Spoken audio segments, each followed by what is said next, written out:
It feels like I'm rolling down a hill. Open mic.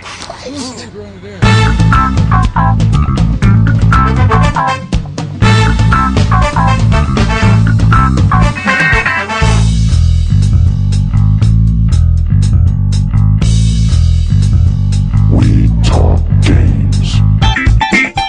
There's a game I've been playing recently, and I found out I'm a couple of thousand points away from the world record, and that's well, not the world record, the being ranked number 20 in the world, and that's it's a game I know you like as well as Space Invaders '95, the Attack of the Lunar Loonies. Sure. And I love that game so much. Now, what are you playing this on, in the arcade or? I wish, but no, I have arcades are dead everywhere. Yes. Apparently. But no, I got a Taito Arcade Legends 2 for my PC, and I just play it on there. Yes. And it's just so much fun, you know. I mean, I don't know. That to me is what a perfect video game should look like. You know, it's just so much. Everything that's going on in that game is entertaining. Yeah, it's something to do. You have to meet a goal. It's a challenge. You're constantly interacting with it. And, it's fun. It's fun to be on the edge of your seat like that. And, like, when you're playing on the beach, and there's little sandcastles that the invaders are hiding behind. Yeah. That's quite comical. Sorry? It's very comical. Yeah. I just love when you're, the way, like, as soon as they get close as well, like, you know, the alarm bells start ringing, and it just adds that extra piece of tension. Yes. It's just, I find it just so much fun. But, I actually... Another thing I was wondering was the Mega CD. Okay. I never played one before. Actually, CD technology, as you know, the first wave of CD technology just passed me by completely. Okay. And I mean, I was 5. Sure. These came out, like, but and everyone here, like, I mean, Ireland wasn't exactly. We didn't get everything basically. I mean, we never got the TurboGrafx or the PC Engine, apart from like mail order that you had to send like box tops away for or something, right? And you know, be in the Illuminati and have the handshake or something. I didn't know anyone with him, like, you know. Sure. And yeah, the Mega CD, I'd never heard of it until like I started reading Retro Gamer, and it turns out my girlfriend actually had one from her childhood, so we broke that out recently, and it was kind of an experience. I don't know why, but CD technology, the early CD technology, for some reason has this weird kind of depressing effect on me. Well, that's just the Sega version of the CD technology, I think. I think if you had a turbo, it would be a little bit different, or a PC Engine would be a little bit different experience.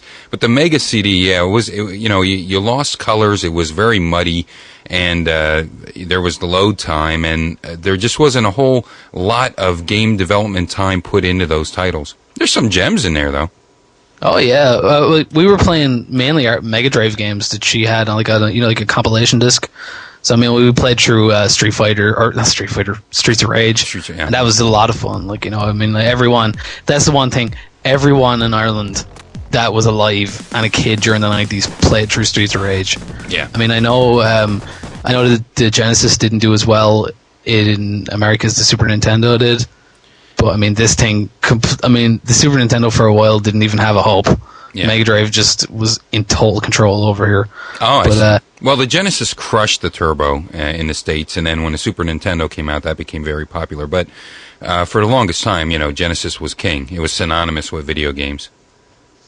We were playing. I played one game called Sol-feace. Don't know if you ever heard of that. Sol-feces, sure, shooter, great shooter. Yeah, it was like a crappy R-Type with weird, like, kaleidoscope graphics. Sure. And, I mean, I was expecting this. Sorry? I like it. But it's like, how do I put it? It was the better of the games that I played on there. Yeah. It sounds like you had the bundle with it, because you got the Sega Classic Pack that had Streets of Rage and Sonic. Then you had Sol-feace, and then some of them would also have Sherlock Holmes Consulting Detective. And others would have Echo, I think.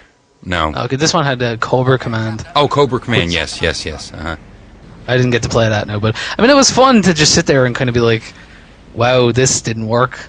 No, yeah, and especially if you try Cobra Command, then you'll really get depressed because if I'm not mistaken, I think that was the full motion video, the FMV of a helicopter style game. So, I gotta play that tomorrow. Yeah, I think it might be in a postage stamp size FMV window. The little letterbox. I could be. Well, instead of letterbox, it's postage stamp because it's boxed in on all sides. Now I could be wrong, but I believe that's where it is. Yeah. Give it a shot. Let me know if I'm right. Definitely. I mean, like, it's just it's what strikes me is like, one, it wasn't a very big step up from the Mega Drive at all, like graphics wise to me, just looking at it. No, it's not. But when you turn on your Sonic the Hedgehog and you get that deadly voice clip where it's just like Sega, Yes. When you turn on your Sega CD, it's not like you get the Sega logo and it just goes nah. I mean, they couldn't have put that on there. Yeah. And there's also a lot of other high-pitched noises that occur during the loading of some of these titles. Yeah, I mean, there's a voiceover at the beginning of sol-feace, and it was just so gratuitous. I mean, they just went, well, we can put dialogue on this, let's put loads on. Well, that same experience with the TurboGrafx CD when that came out, because in the States here we got Fighting Street, which was Street Fighter 1, as our first release for like 4 or 5 months until Monster Lair came out. And with that one, the music was flawless. It was super, but all the voice samples were samples. So you would hear, after you would defeat one of the people like Eagle or one of the other odd ninja person, you would hear, "Good job, boy, you have just won. You just won. It's going to take some time to get back some work." Yeah, it was just, I mean, at least they were trying, I guess. Yes. But I mean, I've looked at some of my other notes here. It was just some of the fantastic English that were in the Neo Geo games. Like, I was playing Samurai Showdown, and someone beat me, and they were obviously keeping up with the times because they said, clear your mind and maybe you will win. Not. That's fantastic. That's what 18th century samurais totally must have sounded like. Yes, they were all sarcastic samurais. That's one thing that we don't learn a lot in history books. Anything else for us? Not really. Anascarthy, go! I was playing Resident Evil Umbrella Chronicles, and that's fun if you have the Wii. And I actually played a good licensed game. I know a lot of people probably wouldn't like this, even if they haven't seen the movie. But I've been playing a little bit of Scarface: The World Is Yours for the Wii. Okay. Yeah. Now this is a game I didn't expect to like when it came out, but it just is kind of fun.